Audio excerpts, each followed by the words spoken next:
ओम श्री वेंकटेशाय नमः। मैं professor S Narayan Raju YouTube channel में आप सबका मैं स्वागत करता हूँ। संत गोस्वामी तुलसीदास जी द्वारा रचित श्री रामचरितमानस के किष्किंध कांड से संबंधित और एक पद की व्याख्या आज मैं करने जा रहा हूँ। अब सारे वानर योद्धा सिंधु के तट पर आ गए हैं। अब आने के बाद क्या क्या कर रहे हैं, सबसे पहले पद देखेंगे। यहाँ विचार ही कपि मन माही, बीती अवधि काज कछु नाही। सब मिल कहा ही परस्पर बाता, बिनु सुधि लय करब कभ्राता।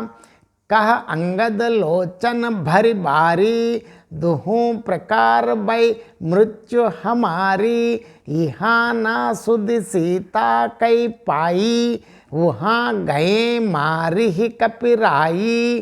पिता बदे पर मारत मोही, राका राम निहोर न ओही।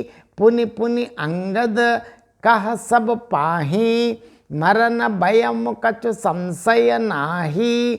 अंगद बचन सुनत कपि भीरा, बोली ना सकहि नयन बह नीरा। चन एक सोच मगन होई रहे, पुनि अस बचन कहत सब भय। हम सीता कई सुधि लीन्हे बिना, नहीं जय हैं जुबराज प्रवीणा। अस कही लवन सिंधु तट झाई, बैठे कपि सब दर्भ डसाई। जामवंत अंगद दुख देखी, कहीं कथा उपदेश विशेषी। तात राम कहु नर जनि मानहु, निर्गुण ब्रह्म अजित अज जानहु। हम सब सेवक अति बड़भागी, संतत सगुन ब्रह्म अनुरागी। निज इच्छा प्रभु अवतरई, सुर महि गो द्विज लागी। सगुनु उपासक संग, तह रहा ही मोक्ष सब त्यागी।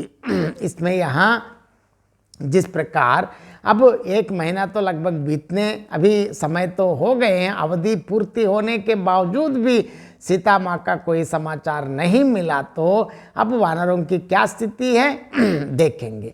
यहाँ विचार ही कपि मन माही, बीती अवधि काज कछु नाही। सब मिल कहा ही परस्पर बाता, बिन सुधि लये करब का ब्राता। यहाँ अब वानर योद्धा वानर गण मन में विचार कर रहे हैं कि अवधि तो बीत गई पर काम कुछ ना हुआ। सब मिलकर आपस में अब बात करने लगे कि हे भाई, अब तो सीता माता जी की जो खबर लिए बिना लौट कर भी क्या करेंगे, क्योंकि वहाँ क्या होने वाला है।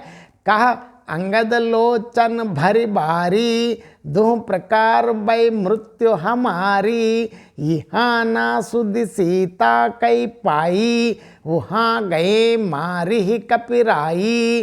अंगद ने नेत्रों में जल भरकर कहा, क्योंकि अब रोना ही शुरू हो गए, दोनों ही प्रकार से हमारी मृत्यु हुई। क्यों? यहाँ तो सीता जी की सुध नहीं मिली, सीता जी का कोई समाचार नहीं है, और अगर वापस जाने पर वानर राज सुग्रीव मार डालेंगे। पिता बदे पर मारत मोही, राका राम निहोर न ओही। पुनि पुनि अंगद कह सब पाही, मरन भयम कछ संशय नाही। वे तो पिता के वध होने पर ही मुझे मार डाल देते, लेकिन प्रभु श्री रामचंद्र जी ने ही मेरी रक्षा की, इसमें सुग्रीव का कोई एहसान नहीं है। अंगद बार बार सबसे कह रहे हैं कि अब मरण हुआ, इसमें कुछ भी संदेह नहीं है, अब मृत्यु तो समीप आ गए हैं। अंगद बचन सुनत कपि भीरा, बोली ना सकहि नयन बह नीरा। चन एक सोच मगन होई रहे, पुनि अस बचन कहत सब भय। वानर वीर अंगद के वचन सुनते हैं, किंतु कुछ बोल नहीं सकते हैं, उनके नेत्रों से भी जल बह रहा है। एक क्षण के लिए सब सोच में मगन हो गए हैं। फिर सब ऐसा वचन कहने लगे, क्या है, हम सीता कई सुध लीन है बिना, नहीं जाए हैं जुबराज प्रवीणा, अस कही लवन सिंध तट झाई, बैठे कपि सब दर्भ डसाई।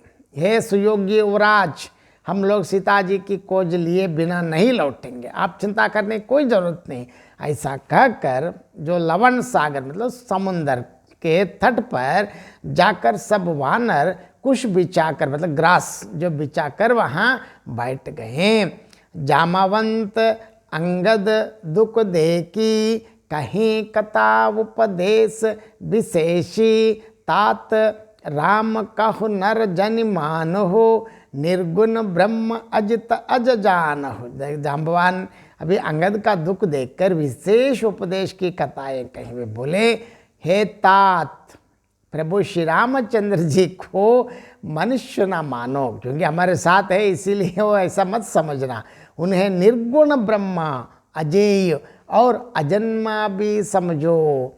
हम सब सेवक अति बड़भागी, संतत सगुण ब्रह्म अनुरागी। हम सब सेवक अत्यंत बड़भागी मतलब बहुत भाग्यशाली लोग हैं। क्यों?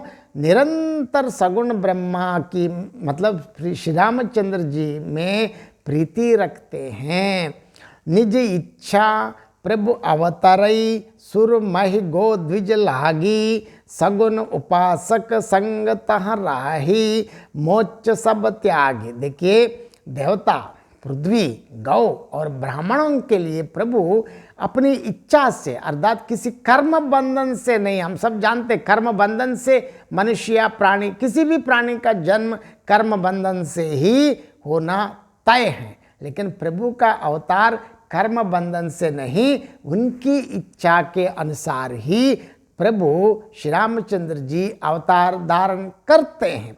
वहाँ सगुणोपासक मतलब भक्तगण सालोक्य, सामीप्य, सारूप्य, सारशिष्ट और सायुज्य सब प्रकार के मोक्षों को त्याग कर उनकी सेवा में साथ रहते हैं। अब इस पद का और एक बार मैं संक्षेप में अर्थ बताना चाहता हूँ। यहाँ अब समुद्र तट पर वानरगण मन ही मन विचार कर रहे हैं कि अवधि तो बीत गई पर काम कुछ भी नहीं हुआ।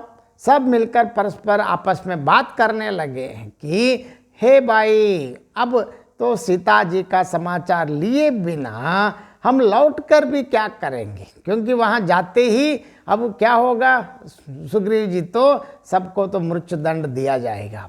अंगद ने आंखों में आंसू भरकर कहा कि हमारी दोनों ही प्रकार मृत्यु हुई, यहाँ तो सीता जी की कोई खबर नहीं मिली और वहाँ जाने पर कपिराज सुग्रीव मार डालेंगे। सुग्रीव तो पिता का वध होते ही मुझे मार डालते, परंतु प्रभु श्री रघुनाथ जी ने मुझे बचा लिया।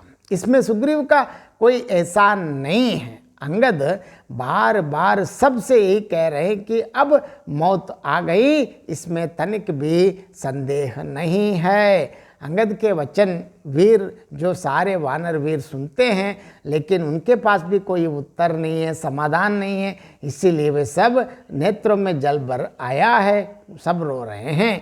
एक क्षण के लिए सब सोच में डूब गए।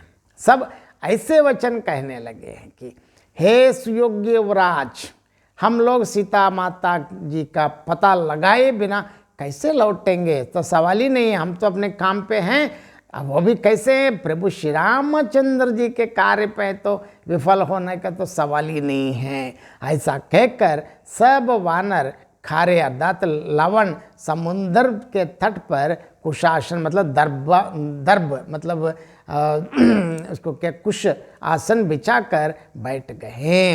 और जाम्बवान ने अंगद के दुख को देखकर और अनेक विशेष उपदेश की कथाएं कहीं और ये कहा, हे तात, प्रभु श्री रामचंद्र जी को मनुष्य मत समझो, उन्हें निर्गुण ब्रह्म अजेय और अजन्मा है।